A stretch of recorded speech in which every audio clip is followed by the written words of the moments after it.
పుణ్యాత్మ దేహో దేవాలయ ప్రోక్త జీవో దేవ సనాతన. ఈ శరీరము పరమ పావనమైనది, పుణ్యమైనది అన్నాడు. ఈ ధర్మమే చెప్పింది. ఎవడో వచ్చి నువ్వు పాపివి అన్నాడు.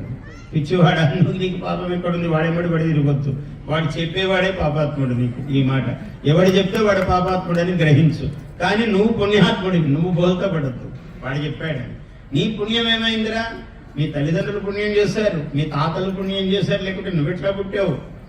వాళ్ళందరూ పుణ్యం చేయబట్టి నువ్వు మంచి సంప్రదాయం గల హైందవ సనాతన ధర్మంలో పుట్టావు. ఇంతకన్నా ఏం కావాలి నీకు? ఇందులో పుట్టడమే పుణ్యం. నీకు పాపం ఎక్కడుంది? నీతో ఉన్నవాడికి కూడా పాపం లేదు ఈ ప్రపంచంలో. అది సనాతన ధర్మంలో ఉండేవాడి గొప్పతనం ఏమంటే, ఎవడి ధర్మంలో ఉన్నాడో వాడికి పాపం లేదు, వాడితో ఉండేవాడికి కూడా పాపం లేదు. ఇంట్లో దీపారాధన చేస్తావా? అగరబత్తి వెలిగిస్తావా?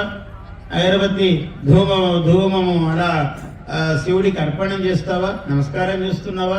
సూర్యుడికి నమస్కారం పెడుతున్నావా? నీకు పాపం ఎక్కడ వస్తుందిరా? ఎందుకు వస్తుంది పాపం? నువ్వు పక్కింటో లేదు, ఎదురింటో లేదు. నీకు ఇంత గొప్ప ధర్మంలో పుట్టావు. అందువల్ల దీన్ని గుర్తించాలి మనం.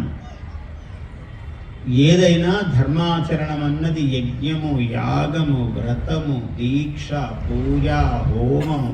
పూజాకోటి సమం స్తోత్రం. ఒక స్తోత్రం చదివితే కోటి పూజలు చేసినట్టు. ఈ మాట చెప్పగానే పూజలు మానేస్తాం పొద్దున్నుంచి అనుకోవద్దు, పూజలు చేయవలసిందే.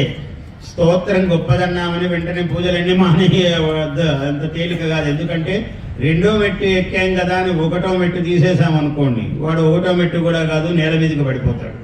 అందుకని ఒకటో మెట్టు, రెండో మెట్టు, 20వ మెట్టులో ఉండేవాడు కూడా 19 మెట్లు కింద ఉండాల్సిందే. 90వ మెట్టులో ఉండేవాడికి కూడా 89 మెట్లు కింద ఆధారము కావాల్సిందే. మన దగ్గర ప్రపంచంలో ఉన్న ఒకే దేవుడు, ఆ పైకి వెళ్ళాక ఒకడేరా దేవుడు, నిరాకారో నిరంజన అని చెప్పాడు. ఆ నిరాకారుడు నిరంజనుడు అన్న మాట ఇంకొకడు తీసుకుని వాడు దేవుడు అనేవాడు ఒకడే అని చెప్పి వాడు నానా యాతన పడుతున్నాడు. దేవుడికి రూపం లేదన్నాడు.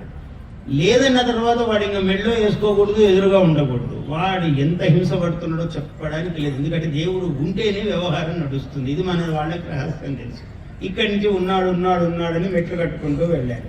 99వ మెట్టు దాకా ఉండి నువ్వే దేవుడివిరా అంటే 99 దాటేటప్పటికి వీడే దేవుడు అవుతాడు. అప్పుడు ఏ రూపం అక్కర్లేదు. అక్కడ నీకు రూపం లేదన్నాడు. ఇక్కడి నుంచి రూపం లేదంటే వీడు ఇక్కడే ఉండిపోతాడు, మెట్లెక్కేది ఉండదు వీడు. అందువల్ల అంత పైకి ఎక్కించడానికి రూపం అనేది ఉన్నది. అంటే రూపములో ఉన్నాడు, రూపము లేకుండాను. రూపం లేకుండా ఉండటం బాగుంది కదా అని తీసుకుంటే వాడు అడుగడుగునా దెబ్బతింటున్నాడు, రూపం చూపించలేడు.